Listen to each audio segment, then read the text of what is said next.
नमस्कार मैत्रिणींनो, सोप्या घरगुती रेसिपीमध्ये तुमचे खूप मनापासून स्वागत। आज आपण करणार आहे पितृपंधरवड्यात केली जाणारी पारंपरिक पद्धतीची ताकाची कढी।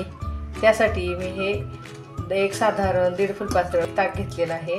त्यामध्ये टाकायला हे बेसन 1 टेबलस्पून आणि त्यामध्ये हे थोडीशी हळद ही लागलीच आपण टाकून घ्यायची आहे। आता टाकायचं आहे त्यामध्ये हे चवीपुरती साखर आणि हे मीठ आणि आता हे एकसारखं मिक्स करून घेऊया। बघा आता हे बेसन आपण ह्या ताकामध्ये चांगलं घोळून घेतलेलं आहे।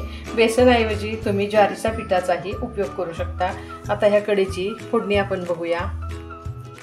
बघा आता कढई गरम झालेली आहे, त्यात आता टाकूया हे साधारण 1 चमचाभर तेल। तेल चांगलं गरम झालेलं आहे, त्यात टाकूया ही अर्धा चमचा मोहरी, हे अर्धा चमचा जिरे, छोटा अर्धा चमचा हिंग, हे 5 ते 6 लसूण पाकळ्या मी ठेचून घेतलेल्या आहेत। त्याबरोबरच ही 1 हिरवी मिरची त्याचे थोडे असे लांबट तुकडे करून घेतलेत आणि ह्या कढीपत्त्याची 5-6 पानं घेतली। तसं चांगलं परतूया।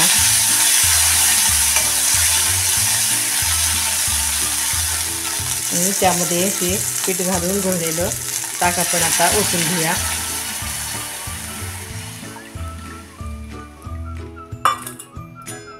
आता एकसारखं हलवून या कढीला आपण उकळी आणून घ्यायचे।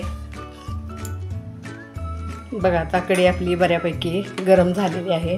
कढीला उकळी आल्यानंतर कढी फुटते, ती फुटू नये म्हणून आपण एक खास पदार्थ त्यामध्ये टाकणार आहे, तो म्हणजे ही अर्धा चमचा कणिक। ही कणिक आपण पाण्यात घोळून घेऊन त्यामध्ये ओतायचं, म्हणजे ही कढी आपली उकळी आल्यानंतर फुटत नाही आहे। तर हे आता पीठ आपण घोळून त्यामध्ये ओतून घेऊया। आता ह्यामध्ये ओतून आपण हे चांगली उकळी आणून घेऊया।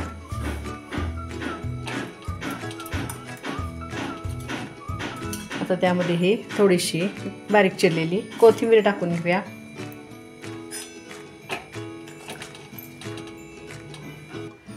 बघा उकळी येऊन पण न फुटता जशीच्या तशी राहिलेली ही आपली पारंपरिक पितृपंधरवड्यात केली जाणारी नैवेद्याची कढी तयार झालेली आहे। नमस्कार मैत्रिणींनो, सोप्या घरगुती रेसिपीमध्ये तुमचे खूप मनापासून स्वागत। आज आपण करणार आहे पितृपंधरवड्यात नैवेद्यासाठी केले जाणारे तांदळाचे वडे। पितृपंधरवडा असो किंवा वर्षश्राद्ध, प्रत्येक वेळी चालणारे असे हे तांदळाचे वडे। त्यासाठी मी हे 1 वाटी तांदळाचं पीठ घेतलेलं आहे। त्यात टाकायला हा अर्धा चमचा ओवा, ही 1 मिरची बारीक ठेचून घेतलेली आहे, 5 ते 6 लसूण पाकळ्या ह्या पण बारीक ठेचून घेतलेत, अगदी चमचाभर बारीक चिरलेली कोथिंबीर, अर्धा चमचा हिंग, थोडीशी हळद आणि हे जाडसर कुटलेले जिरे घेतलेले आहेत, न भाजता हे असे जाडसर कुटून घेतलेले आहेत। तर आता आपण ह्या पिठाची उकड काढून घ्यायची आहे। त्यासाठी ज्या वाटीनं आपण पीठ मोजलं त्याच वाटीनं हे 1 वाटी पाणी घेतलेलं आहे। हे पाणी मी पातेल्यात ओतून घेतले। त्यामध्ये आता टाकणार आहे चवीपुरतं मीठ आणि त्यामध्ये हा सगळा मसाला टाकून घेऊन ह्या पाण्याला आपण उकळी आणून घ्यायचे।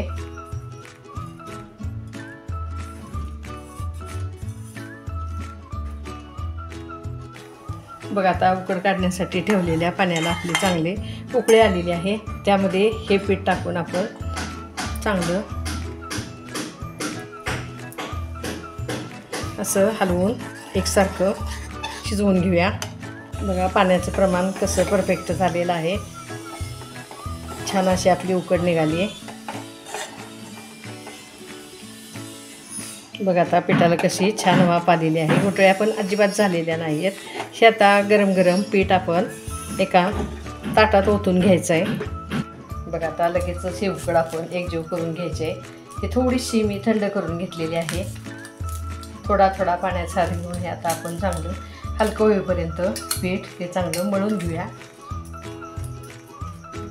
अगदी नकळत तुम्ही थिंबर पाण्याचा हात घ्या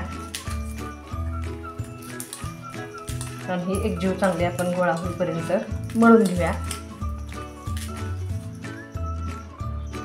बघा ही उकड आता आपण एकसारखी मळून घेतल्यानंतर त्याला आता थोडासा तेलाचा हात लावून घेऊया आणि ह्या पिठाचे आपण छोटे छोटे गोळे करून घ्यायचे आहेत। तेलाचा हात लावून घेऊन आणखी एकदा एकजीव करा।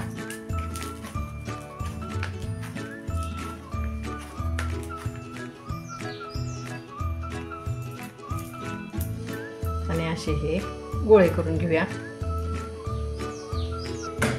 बघा आता असे सगळे आपण गोळे करून घेतलेले आहेत। हे वडे आता थापायचे कसे ते बघूया। बघा आता पोळपाटावर आपण एक हा प्लास्टिकचा पेपर घेतलेला आहे, त्याच्यावर असं थोडंसं नकळत तेल लावून घ्या। त्यावर आपण आता हे असे गोळे ठेवून घ्यायचे। पेपर असे उलटून घेऊन पेपर आपण एक डिश घेतलेली आहे, डिशच्या बुडानं असं दाबून आपण हे एकसारखे असे वडे करून घ्यायचे। बघा कसा छान झालेला आहे। आता असे मी हे सगळे वडे करून घेते। बघा आता असे आपले सगळे वडे थापून झालेले आहेत, ते आता आपण तळून घेऊया। बघा आता तेल आपलं चांगलं गरम झालेलं आहे। एक एक करून असे हे वडे सोडून आपण चांगले तळून काढूया। एक बाजू चांगली तळून झाल्यानंतर हे असे उलटून घ्या।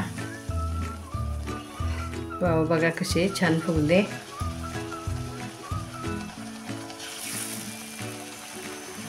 लगेचच मी दुसरा पण वडा सोडून घेतलेला आहे।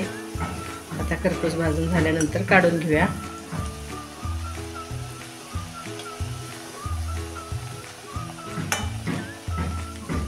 त्या तेलाचे बुडबुडे थांबलेत म्हणजे हा वडा चांगला तळला गेलेला आहे।